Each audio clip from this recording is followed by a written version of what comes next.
A cohesive person likes to take initiative. They like to make it a point to interact with people and complete the work to the best of their ability. But when we talk about cohesion in a team, what does that look like, Professor? A cohesive environment will ease stress, boost satisfaction, and bring about a sense of belonging towards the organization. A person who understands team building, and its strength that there is in it, will automatically cast their energy towards the collective well-being of the organization. This will not only develop a sense of belonging towards the organization, but will also ensure that they receive satisfaction from their work as well as work environment. This results in less conflicts, which is something we must try to avoid at work. A person who develops team spirit will recognize the efforts of their colleagues and respect their inputs. However, they would also know that they cannot do that at the expense of their own efforts. Cohesiveness allows people to develop fruitful professional connections. Since most organizations are people-driven, one's sense of cohesiveness is always at test. Without that, it may be difficult to climb the professional ladder. This is because the requirements of cohesiveness constantly increase as one climbs higher. A person who understands the importance of cohesiveness will receive growth in the professional structure of their organization. Since cohesiveness is required at almost all positions of an organization and is multidimensional in nature, it constantly requires a person to learn. There would be instances when, working with new people will bring new skills, experiences, etc. in our pocket. It also drives a person to learn more in order to contribute significantly towards the betterment of the team. A cohesive environment facilitates healthy competition that drives team members to keep going. In this process, a person becomes self-aware about what their role and contribution in the team is. Also, when they find others moving constantly towards the goal, they do not want to be left behind. When a person enters a meeting with a sense of belonging, and the motivation to work towards a collective benefit, they develop a sense of responsibility towards all discussions and decision-making processes.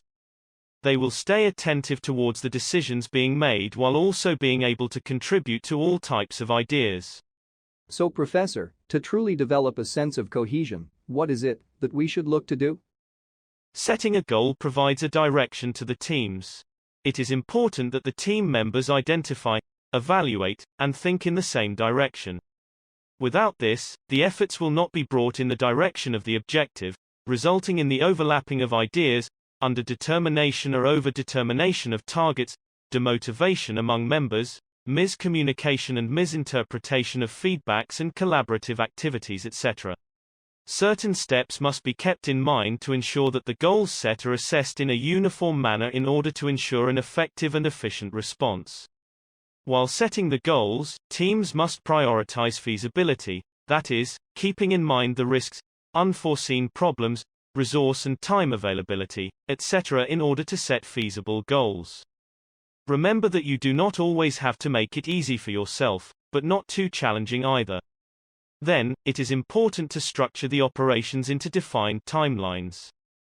This is often done by breaking the goals into smaller targets, and assigning smaller teams for each task. After the tasks, or smaller targets are assigned, it should be ensured that each member understands their role. This should be done through self-reflection. Each member should ask themselves if their role is clearly understood and must confirm if any doubts occur. Setting goals also requires mapping them from time to time. This requires evaluating the current position, ensuring that everyone is working in the same direction, understanding the shortcomings, etc. Goal fulfillment requires optimal conditions. For example, the COVID-19 pandemic brought the initial turbulence for several businesses. Many who adopted work from home for the first time took some time to adjust to it. Also, optimal conditions include labor laws, market conditions, political conditions, etc. Another aspect is decision-making. In a non-cohesive team, this may be the most difficult task. Decision-making may not always require 100% agreement but should focus on ideas that are effective, efficient, and agreed upon. It requires understanding, a collaborative spirit, and keeping the benefit of the team the topmost priority. Keep in mind that healthy conflicts are normal. You will not always agree with everybody, and they might not agree with you. However, debating and shaking up ideas often brings middle grounds. Always remember that you must not carry the debates outside the meeting room, and always keep the collective benefit of the team as your priority. Negotiations can be internal and external. They can also be horizontal or vertical.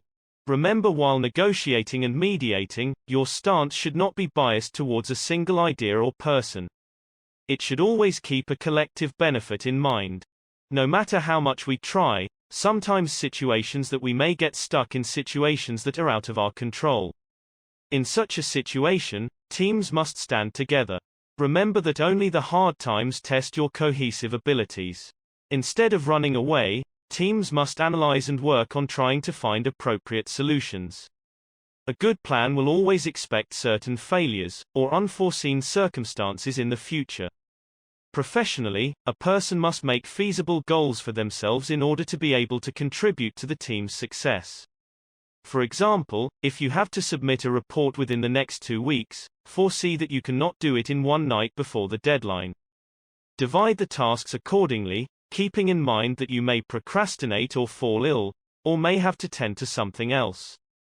When problems arrive, letting them sit in the storeroom until they pile up to become a mountain that stops you from making it to your destination is not a wise decision. It is advisable to keep problems on the table for discussion and devise solutions collectively. Self-awareness is the ability to focus on yourself and how your actions, thoughts, or emotions do or do not align with your internal standards. If you are highly self-aware, you can objectively evaluate yourself, manage your emotions, align your behavior with your values, and understand correctly how others perceive you.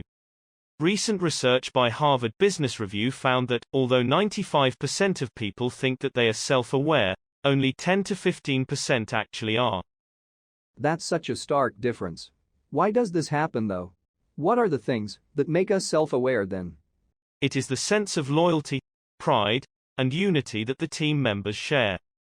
For a cohesive approach, make yourself aware about what you think about the team. Think about what team building means to you, and why performing well is important to you. To work in a competitive and ever-changing environment calls for cautiousness towards one's emotions. It may challenge your mental well-being. Remember that you can only work peacefully with others when you are on good terms with yourself. For this, try finding what makes you feel calm and healthy. Though cohesion requires you to respect others' ideas and focus on collective benefit, your ideas and suggestions will not easily be accepted until you know the right way of presenting them.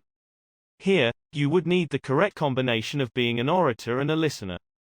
It will help you communicate in an effective manner, and if your ideas have the technical and financial leverage, they will cast the right influence. Before we conclude this section, please answer the following question.